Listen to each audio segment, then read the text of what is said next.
Subscriber ने share की है। तो पहले तो थैंक यू सो मच कि आपने मुझे अपनी ये स्टोरी शेयर की और अपना एक्सपीरियंस मेरे साथ शेयर किया। उन्होंने अपनी आइडेंटिटी रिवील करने के लिए मना किया है, तो मैंने सिर्फ नाम और जगह चेंज किए हैं, बाकी मैंने कुछ भी चेंज नहीं किया है। जैसा जो भी उन्होंने मुझे सुनाया था मैं वैसा ही सुनाने जा रही हूँ। हेलो फ्रेंड्स, मैं हूँ संजना और आप देख रहे हैं थ्रिलिंग स्टोरीज। आपको आज की स्टोरी अगर पसंद आती है तो वीडियो को लाइक करिएगा, चैनल को सब्सक्राइब करिएगा, जो आप लोग करना भूल जाते हैं। चैनल को सब्सक्राइब करने के बाद अपने फीडबैक कमेंट सेक्शन में डालना मत भूलिएगा। और आज की स्टोरी थोड़ी इंटरेस्टिंग होने वाली है, क्योंकि मेरी सब्सक्राइबर ने मुझे 2 दिन पहले ये स्टोरी भेजी थी और मैंने जब ये स्टोरी पढ़ी तो मैं थोड़ी शॉक हो गई थी कि किसी के रियल लाइफ की ये घटना है। तो ठीक है, फिर मुझे ये कहानी बहुत अच्छी लगी तो मैंने सोचा मैं आपके साथ भी ये शेयर करती हूँ। ये कहानी एक लड़की की है जिसका नाम है ज़ेबा। पहले तो मैं आपको ये बता दूं कि ये जो कहानी है ये एक मुस्लिम फैमिली की है, तो हो सकता है मैं थोड़ा गड़बड़ कर दूं, क्योंकि उनमें बहनों को या बुआ को फूफा को क्या बोला जाता है मुझे उतना ध्यान नहीं है। हालांकि मेरी सब्सक्राइबर ने मुझे भेजा है, बट बार बार वो वीडियो में बोलना होता है ना कि हैबिट नहीं होती तो आप मिस कर जाते हो, तो उस चीज को आप इग्नोर करिएगा। तो चलिए कहानी पे आते हैं। आज की कहानी एक लड़की की है जिसका नाम है ज़ेबा। ज़ेबा के फैमिली में 4 लोग थे। ज़ेबा, इसकी मम्मी, इसके पापा और इसका एक छोटा भाई। ज़ेबा पढ़ाई में तो टॉपर थी, साथ ही साथ वो बेहद खूबसूरत और प्यारी सुलझी हुई लड़की थी। वो कहते हैं ना, ब्यूटी विथ ब्रेन, कुछ ऐसा ही था ज़ेबा के साथ। और सिर्फ ऐसा ही नहीं है कि उसको पढ़ाई लिखाई में ही मन लगता था, वो घर के सारे काम जानती थी। वो सबका ख्याल रखती थी, किसने खाना खाया किसने नहीं खाया, मम्मी पापा ने दवाई ली या नहीं ली। इसी वजह से सारे घर वाले भी उसको बहुत प्यार करते थे। सबसे ज्यादा वो अपने पापा की चहेती थी। छोटा भाई अगर कुछ डिमांड करता था तो भले ही उस चीज के लिए 3-4 दिन के लिए उसके पापा टाल भी देते थे, लेकिन ज़ेबा ने कुछ बोल दिया तो वो चीज उसी दिन होती थी। ज़ेबा ने जब 10th पास किया था, यानी वो 10th में जब टॉपर आई थी, तो उसके पापा ने उसके लिए एक आईफोन उसको गिफ्ट किया था। लेकिन जब उसके छोटे भाई ने 10th पास किया था तो उसको एक नॉर्मल ब्रांड का फोन दिया था। अब आप इसी से अंदाजा लगा सकते हैं कि ज़ेबा अपने पापा की कितनी ज्यादा फेवरेट थी। एक बार जब ज़ेबा ने अपने ग्रेजुएशन फाइनल एग्जाम्स दिए थे, तो हर बार के जैसे वो इस बार भी टॉपर आई। इसके खुशी में ज़ेबा के मम्मी पापा ने एक बहुत ही अच्छी पार्टी दी थी। पार्टी में पूरे रिलेटिव्स आए थे, पूरे आस पड़ोस के लोग आए थे, सब लोग आए थे और सारे लोग ज़ेबा की बहुत तारीफ कर रहे थे कि तुम पढ़ने में भी इतनी प्यारी हो, तुम खूबसूरत भी हो, मतलब तुम्हारे अंदर सारी चीजें हैं, सारे गुण हैं। इतने में ज़ेबा की बुआ, जिनका नाम अनम था, वो आती हैं और अपने भैया यानी ज़ेबा के पापा से कहती है कि एक काम करते हैं, ज़ेबा को मैं अपने साथ अपने घर ले जाती हूँ कुछ महीनों के लिए। ज़ेबा की जो बुआ थी उनके फैमिली में 3 लोग रहते थे। अनम, जो कि ज़ेबा की बुआ है, उनकी एक बेटी शमा और उनके हस्बैंड। उनके हस्बैंड यूं तो दुबई में जॉब करते थे, वो कभी कभार ही घर आते थे, साल 1.5 साल में 1 बार या 2 बार। तो उन्होंने बोला कि भैया मैं ज़ेबा को अपने साथ लेके जाती हूँ, क्योंकि शमा के 12th के पेपर आने वाले हैं और अगर ज़ेबा उसको गाइड करेगी तो अपनी तरह उसके भी मार्क्स अच्छे आएंगे। यानी जैसे ये पढ़ाई में अच्छी है, हो सकता है 12th में शमा भी टॉपर आए। तो ये सुनते ही उसके भैया ने बोला, क्योंकि पढ़ाई की बात थी तो उन्होंने मना भी नहीं किया।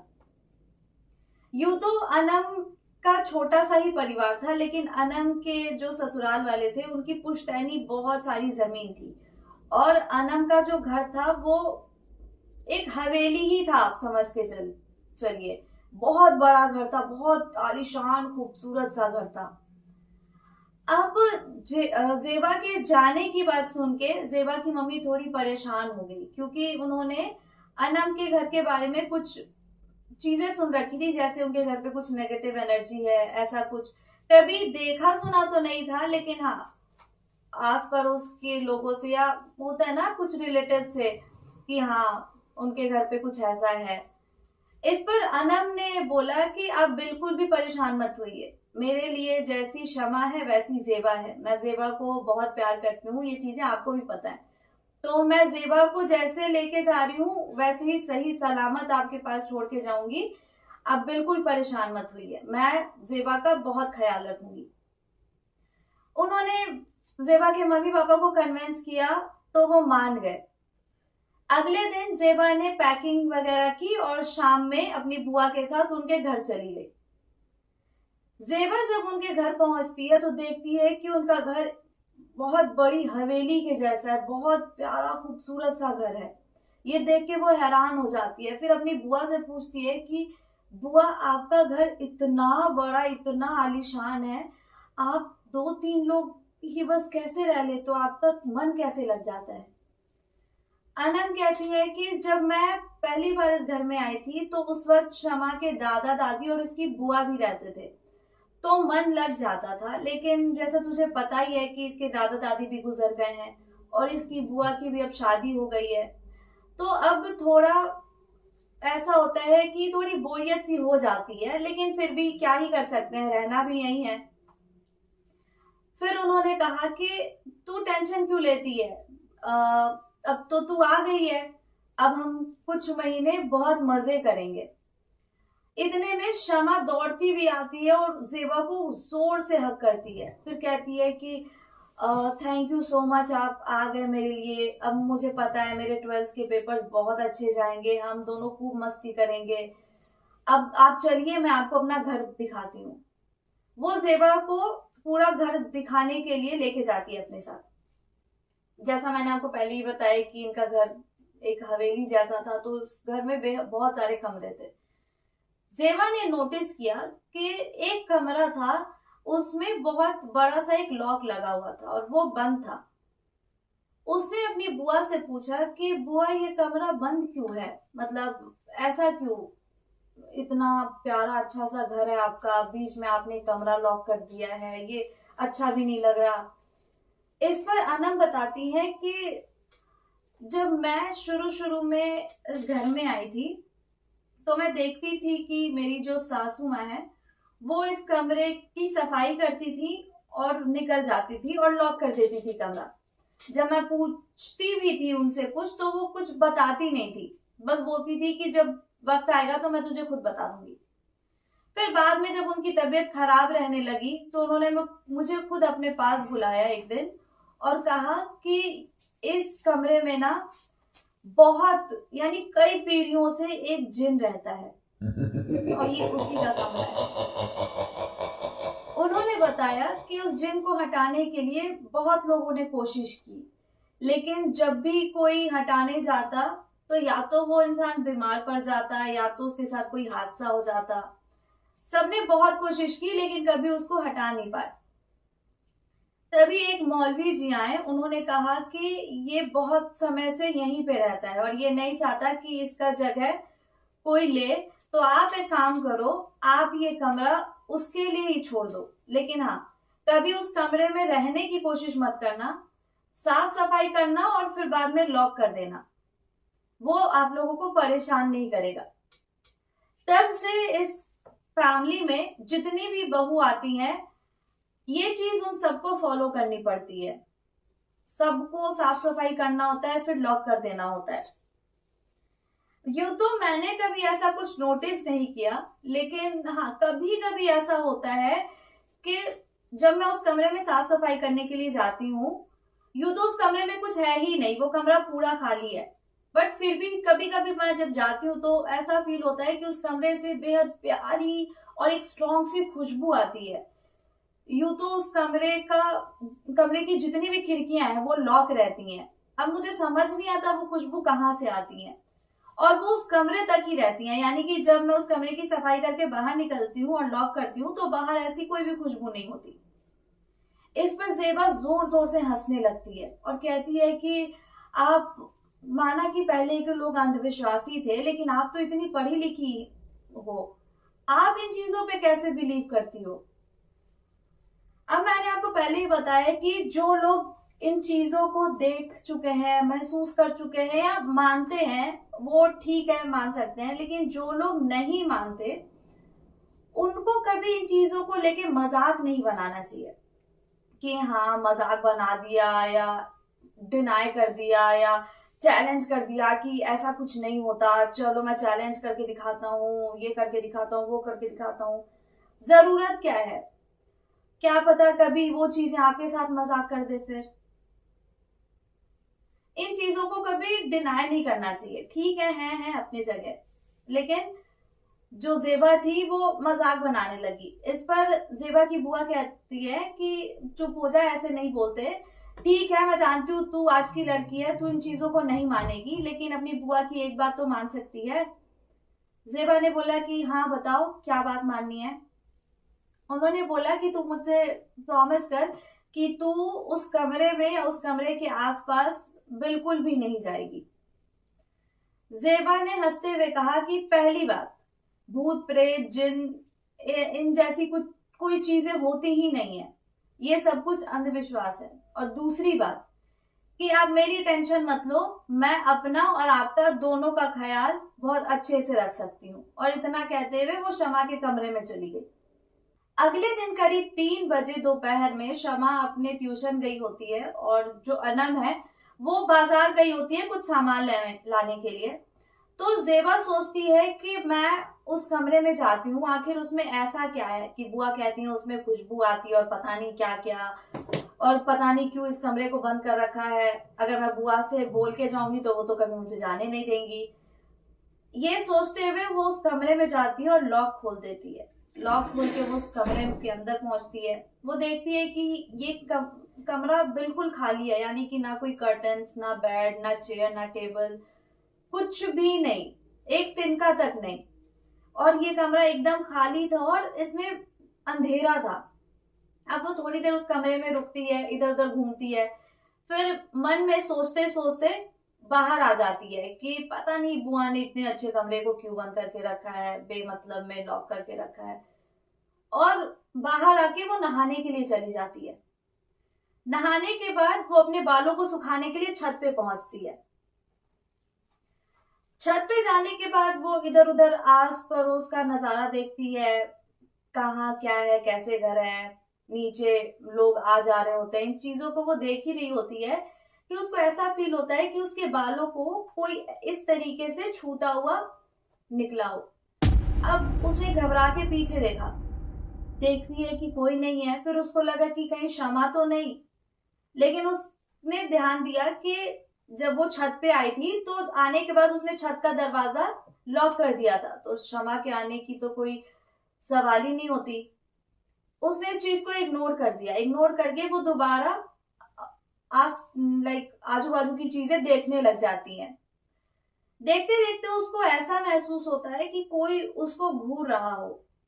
अब ये चीज मैं आपको कैसे समझाऊं, लेकिन आपके साथ भी ये चीज हुआ होगा कि कभी आप कहीं और देख रहे हो और दूसरे तरफ से कोई इंसान आपको घूर रहा हो, तो एक होता है ना, एक झलक, कुछ समझ आ जाता है कि हाँ कोई आपकी तरफ देख रहा है। तो उसी तरीके से जेबा को ऐसा फील हुआ कि कोई उसके तरफ देख रहा हो। उसने अगल बगल के छतों पे भी देखा, कोई भी नहीं था अगल बगल। मतलब ये पॉसिबल हो भी नहीं सकता था ना, क्योंकि जो भी जेबा के बुआ के घर के अलावा जो भी घर थे वो 1 फ्लोर या 2 फ्लोर के थे, और जेबा की बुआ का जो घर था वो 4-5 फ्लोर का था। तो ये पॉसिबल भी नहीं हो सकता था। फिर उसने इस चीज को भी इग्नोर किया और उसने एक बुक लिया और साइड में चेयर पे बैठ के बुक पढ़ने लग गई। बुक पढ़ते पढ़ते पता नहीं उसकी कब आंख लग गई। उसकी आंख उसकी बुआ की आवाज से खुलती है। उसकी बुआ चिल्ला रही थी, जेबा क्या तू छत पे है, दरवाजा खोल, दरवाजा खोल। वो एकदम से उठती है और जब दरवाजा खोलती है तो देखती है कि बुआ खड़ी है सामने और कह रही है कि तू यहाँ क्या कर रही थी, ऐसे दरवाजा बंद कौन करता है, मैं कब से तुझे आवाज दे रही हूँ, चल नीचे चल, मैं कुछ खाने के लिए लेके आई हूँ, वो खा लो तुम लोग, और उसके बाद तू शमा की पढ़ाई में हेल्प कर देना। वो नीचे गई। इतने में शमा कहती है कि अभी नमाज का वक्त हो गया है, तो हम एक काम करते हैं, अभी नमाज पढ़ लेते हैं, उसके बाद आप मेरी पढ़ाई में हेल्प कर दीजिएगा। ऐसा सुन के जेबा हाथ पैर धोने के लिए वॉशरूम में गई। वॉशरूम में जाने के बाद उसने साबुन उठाया, हाथ धोआ, सब कुछ किया, फिर उसने साबुन को अपनी जगह पर रख दिया। तभी उसने ध्यान दिया कि, और ये चीज उसको अच्छे से आती कि जब उसने ये साबुन उठाया था उस वक्त ये हरे रंग का था, लेकिन जब उसने ये साबुन रखा है उस वक्त ये एकदम लाल रंग का साबुन है। अब ये सोचने लग गई और थोड़ी घबरा गई। फिर उसने सोचा कि शायद मैं अभी भी नींद में हूँ, और वो बाहर चली गई। नमाज पढ़ने के बाद उसने शमा की पढ़ाई में मदद की। फिर रात हुआ, सारे लोगों ने खाना वाना खाया, हंसी मजाक हुई। फिर जेबा की बुआ अपने कमरे में और जेबा शमा के साथ ही शमा के कमरे में सोने चले गए। रात के वक्त जब जेबा सो रही थी तो उसने एक सपना देखा। सपने में वो देखती है कि वो उसी कमरे में चेयर पे बैठी हुई थी और उसके साथ उसके तरफ फेस करके एक उसी की उम्र का एक बहुत ही खूबसूरत सा लड़का बैठा हुआ है और उससे कह रहा है कि तुम मुझे मिलने आई थी ना। तुम मुझे बहुत पसंद आएगी। क्या तुम दोबारा मेरे से मिलने आओगी? मैं तुम्हारा इंतजार करूंगा। तुम बहुत प्यारी हो, बहुत खूबसूरत हो। जेबा अचानक से उठ गई। फिर वो टाइम घड़ी की तरफ देखती है तो सुबह के 8 बज रहे थे। फिर वो उठी और उसने सोचा कि क्या ये बात मैं बुआ को बताऊं, लेकिन अगर मैं बुआ को बताऊंगी तो वो तो परेशान हो जाएंगी, क्योंकि उन्होंने मुझे उस कमरे में जाने के लिए ऑलरेडी मना कर दिया था। फिर उसने लेट गो कर दिया कि ठीक है, शायद ये मेरा वहम होगा या मैं कुछ ज्यादा ही सोच रही हूँ, इस वजह से ऐसा कुछ सपना देखा मैंने। फिर एक दिन के बाद जब वो रात में सो रही थी उसने दोबारा ये सपना देखा। सपने में इस बार वो लड़का, जो लड़का था, वो इससे कह रहा था कि मैं तुम्हारा कितना इंतजार कर रहा था, तुम मेरे से मिलने नहीं आए। क्या कोई बात है? मुझे बताओ। और मैं तुमसे दोस्ती करना चाहता हूँ। तुम प्लीज मेरे से रोज आके मिला करो। मैं तुम्हारा इंतजार करता रहता हूँ। इस बार डर गई। जब वो सुबह जगी तो उसने सोचा कि अब मुझे ये बात अपनी बुआ को बतानी पड़ेगी।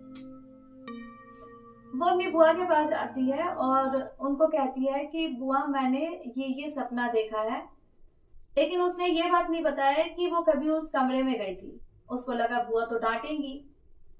उसकी बुआ घबरा गई और उनको डर लगा कि आज तक मैं इस घर में रहती आई हूँ, शमा भी रहती है, आज तक हम दोनों ने तो ऐसा कोई सपना नहीं देखा, आखिर जेबा ने ऐसा क्यों देखा।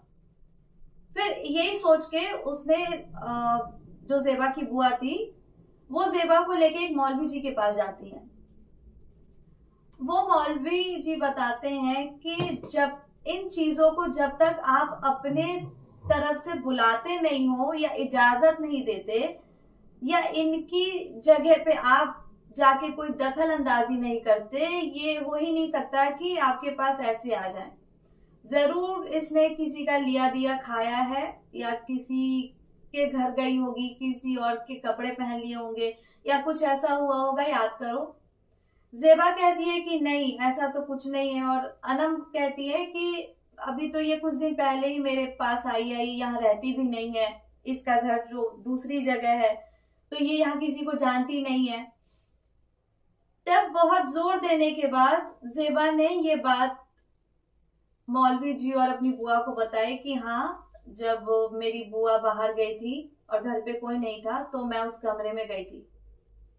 ये सुन के पहले तो अनम बहुत गुस्सा करती है कि मैंने तुम्हें मना किया था उस कमरे में नहीं जाने के लिए, पता नहीं तुम आजकल के बच्चे, तुम लोगों को इतनी बेचैनी क्यों रहती है। और सच में मतलब आजकल के लोगों का को ना पता नहीं क्या क्यूरियोसिटी हो जाती है, कोई चीज अगर सुन लेते हैं या फिर अगर किसी को कुछ मना करो कि ये चीज नहीं करना तो उनको लगता है कि नहीं, हम देखते हैं वहां क्या है क्या नहीं है। मतलब पता नहीं इन चीजों में घुसने की क्या ऐसी बेचैनी सी जाग जाती है लोगों में। खैर, मौलवी जी कहते हैं कि उसको जो है जेबा पसंद आ गई है और इसलिए वो जेबा को अपने साथ ले जाना चाहता है और बार बार इसके सपने में आता है। तो आप एक काम करो, मैं आपको एक तावीज बना के दे रहा हूं, आप ये तावीज जेबा के कलाई पे बांध दो और ये तावीज इसकी शादी तक बंधी रहनी चाहिए। अगर इसने ये उतारा तो फिर वो दोबारा इसके पास आने की कोशिश करेगा, लेकिन उस वक्त मैं कुछ नहीं कर पाऊंगा क्योंकि वो बेहद ताकतवर है, उसको बार बार रोकना पॉसिबल नहीं है। तो जो मैं कह रहा हूं आप मानो और ये तावीज इसके हाथों से उतरनी नहीं चाहिए। अब जेबा अपनी बुआ के साथ घर आती है और नॉर्मल चीजें होती हैं, जैसे शाम का नाश्ता वगैरह करती हैं जेबा, अनम, शमा। ये बात ना शमा को कोई बताता नहीं है। ठीक है, शमा पूछती भी है कि आप लोग कहाँ गए थे। जेबा और अनम ने कहा कि ऐसे ही हम मार्केट गए थे शॉपिंग करने के लिए। ये बात वो दोनों अपने तक ही रखती हैं। अगले दिन जेबा फिर सोई, उसको फिर वो सपना आया। इस बार वो सपने में देखती है कि वो उस कमरे के बाहर खड़ी है और वो जो लड़का है वो अंदर से रो रहा है, रो रहा हो, चिल्ला रहा हो। प्लीज तुम ये तावीज अपने कलाई से उतार दो, ये हमारे बीच में विवाद है, दोनों के बीच में जो भी आएगा मैं उसे नहीं छोड़ूंगा और मैं तुमसे बहुत प्यार करता हूँ, मैं तुम्हें अपने साथ लेके जाऊंगा, मैं तुम्हारा बहुत ख्याल रखूंगा, प्लीज तुम मेरे से दूर मत जाओ, ये तावीज उतार दो। अब ये सपना देखने के बाद जेबा घबरा के जाग जाती है। जागने के बाद उसको एक आवाज सुनाई देती है जिसका पीछा करते हुए वो कमरे से बाहर निकलती है। कमरे से बाहर निकलने के बाद उसने देखा कि जो कमरा लॉक था, उस कमरे का दरवाजा बाहर से तो लॉक है लेकिन वो कमरे का दरवाजा हिल रहा हो, ऐसा मानो कि अंदर से कोई ऐसे जोर से उसको खोलने की कोशिश कर रहा था। अब जेबा ये देख के एकदम डर जाती है। उसको समझ नहीं आता कि अंदर बाहर से ये कमरा तो लॉक है लेकिन ये अंदर से इसको लॉक खोलने की कोशिश कौन कर रहा है, इस दरवाजे को कौन हिला रहा है। अब वो भागती हुई अपनी बुआ के पास जाती है, सारी चीजें बताती है, साथ में वो सपना भी बताती है जो जेबा ने देखा। जेबा की बुआ डर जाती है और वो कहती हैं कि एक काम करते हैं, हम कल फिर मौलवी जी के पास चलेंगे, मुझे अब तेरी बहुत फिक्र हो रही है, पता नहीं मैं भाभी को क्या बोलूंगी, मैंने उतना भरोसा दिलाया था उनको और तूने, तेरी गलती की वजह से देख अभी क्या हो रहा है, मुझे तो बहुत डर लग रहा है। अगले दिन वो दोनों फिर मौलवी जी के पास जाती हैं। मौलवी जी कहते हैं कि वो बहुत ही ताकतवर है, वो इतनी आसानी से इसका पीछा तो नहीं छोड़ेगा। आप एक काम करो, ये जब तक आपके घर पे रहेगी वो इसके दिमाग से खेलता रहेगा, वो बार बार इसको मजबूर करने की कोशिश करेगा ताकि ये तावीज उतार दे, और एक बार अगर इसने तावीज उतार दी तो फिर उसे रोक पाना बहुत मुश्किल है। आप जेबा को उसके घर छोड़ा। अनम कहती है कि ठीक है, अगर इसी में इसकी भलाई है तो मैं अब इसको ज्यादा दिन अपने पास नहीं रोकूंगी, मैं इसको परसों ही इसके घर छोड़ आती हूँ। वो दोनों घर आती हैं। अगले दिन जेबा के जो फूफा जी थे, शमा के पापा, वो आने वाले थे, तो उसने सोचा कि ठीक है मैं उनसे मिलके और परसों घर चली जाऊंगी। रात में जब सोती है उसको दोबारा सपना आता है। सपने में देखती है कि वो उस कमरे के बाहर है और वो लड़का बहुत गुस्से भरी नजरों से इसको देख रहा है और चिल्ला रहा है कि तावीज ये तोड़ो, तोड़ दो तावीज, तुम्हें समझ नहीं आ रहा, मैं एक बार कह रहा हूँ ये तावीज तोड़ दो, मैं बहुत बुरा हाल करूंगा जो हमारे बीच आएगा, उसको तोड़ दो। ये सपना देखते ही अनम उठ के बैठ जाती है और चिल्ला चिल्ला के कहती है कि तुम जो भी हो, तुम मेरा पीछा छोड़ दो, मुझे तुम्हारे साथ नहीं जाना, मैं तुमसे कोई प्यार व्यार नहीं करती, तुम चले जाओ, तुमने मेरी जिंदगी बर्बाद कर रखी है, मैं तुम्हारे साथ आना ही नहीं चाहती। और अगले दिन ही जेबा अपने घर चली आती है। जेबा की माँ पूछती है कि ये तेरे हाथ में तावीज कैसा है, तो जेबा ने कुछ भी नहीं बताया। उसने बस बोला कि बुआ ने ऐसे ही नजर लगने की वजह से मेरे हाथ में ये तावीज बांध दिया, आप इसको छोड़ो, ये बस ऐसे ही है। बात यहीं खत्म हो जाती है। ये बात ना अनम ने किसी को बताई, ना जेबा ने अपने घर में किसी को बताई। जेबा को कभी कभी जो वो जिन था उसके सपने आते थे, लेकिन वो इन चीजों को इग्नोर करती रहती थी। उसने बोला कि ठीक है, जब तक ये तावीज मेरे हाथ में है तब तक मुझे वैसे भी कुछ नहीं हो सकता। देखते देखते 4 साल बीत गए। जेबा की शादी होने वाली थी और मेहंदी का फंक्शन था। मेहंदी के फंक्शन में जेबा की फ्रेंड्स जो थी उन्होंने कहा कि तू ना अपने हाथ से ये तावीज उतार दे, क्योंकि मेहंदी फिर लगाने में दिक्कत होगी, मेहंदी लगाने के बाद फिर दोबारा पहन लेना। फिर जेबा ने सोचा कि इस बात के इतने साल हो गए हैं, अब ऐसा कुछ होगा नहीं, तो उसने तावीज उतार के अपने बेड के बगल वाले ड्रॉर में रख दिया। उसने तावीज उतार के रख तो दिया, मेहंदी भी लग गई, सब कुछ हो गया। जब रात में वो सोती है तो उसने एक सपना देखा कि वो जिन उसके पास आके खड़ा है और कह रहा है कि तुम परेशान मत हो, मैं तुम्हें कोई नुकसान नहीं पहुंचाऊंगा और ना ही तुम्हें जबरदस्ती तुमको अपने पास बुलाने की कोशिश करूंगा। अगर तुम नहीं आना चाहती मेरे पास तो ना सही, लेकिन मैं कभी कभी तुमसे मिलने आया करूंगा, लेकिन तुम्हें कोई नुकसान नहीं पहुंचाऊंगा। और एक निशानी के तौर पे मैं तुम्हें एक तोहफा देना चाहता हूँ और तुम्हारी एक चीज मैं अपने साथ ले जा रहा हूँ। ये सपना देखते ही जेबा घबरा के उठी, और जब वो उठी तो उसने महसूस किया कि उसके कमरे से एक स्ट्रॉन्ग खुशबू आ रही है। उसने अपने हाथों को देखा तो हाथों में तो वो जो तावीज था वो था ही नहीं। तब उसको याद आया कि मेहंदी लगाने के बाद मैंने वो तावीज मैं पहनना ही भूल गई थी। उसने जल्दी से ड्रॉर खोला, ड्रॉर में वो तावीज नहीं थी, हर जगह देख लिया, कहीं तावीज नहीं मिली। लेकिन जेबा के ड्रॉर में एक बेहद खूबसूरत सी पायल मिली। पायल यानी एंकलेट जो लड़कियां पैरों में पहनती हैं, वो मिला। अब जेबा समझ गई और उसको उस जिन की बात याद आई कि मैं तुम्हें एक तोहफा देके जाऊंगा और तुम्हें कुछ एक निशानी तुम्हारी लेके जाऊंगा। तो उसको ये समझते हुए देर नहीं हुई कि उसने निशानी के तौर पे वो मेरा तावीज लेके चला गया है और ये पायल उसने एक तोहफे के तौर पे मेरे लिए छोड़ के गया है। शादी हो जाती है। शादी के वक्त जेबा ने वही पायल पहन रखा था। जेबा की माँ ने पूछा कि ये पायल तेरे पास कहाँ से आई, तो जेबा ने बोला कि जो उसके हस्बैंड थे उन्होंने उसको गिफ्ट किया है। और जब वो ससुराल गई, उन लोगों ने पूछा कि ये इतनी प्यारी पायल है, ये तुम्हें कब मिला, तो उसने बोल दिया कि ये पायल मुझे मेरी माँ ने दिया था। शादी के 7 साल हो गए, जेबा के 2 बच्चे भी हैं। ये कहानी मुझे जेबा ने ही भेजी थी और वो बताती हैं कि आज तक ये बात उनके और उनके बुआ के अलावा किसी को भी नहीं पता है। इवन उसने अपने हस्बैंड से ये बात नहीं शेयर की है। लेकिन अब भी कभी कभी उसको उस जिन का सपना आता है और सपने में वो देखती है कि वो एक कोने में खड़ा उसको देख के मुस्कुरा रहा हो। और जब वो जागती है तो देखती है, महसूस करती है कि उस जिस जिस भी दिन वो उस जिन का सपना देखती है, वो महसूस करती है कि वो वही खुशबू उसके कमरे से आ रही होती है। कभी कभी जेबा के हस्बैंड भी पूछते हैं कि ये इतनी प्यारी सी खुशबू, तुम कोई परफ्यूम यूज करती हो क्या ऐसा?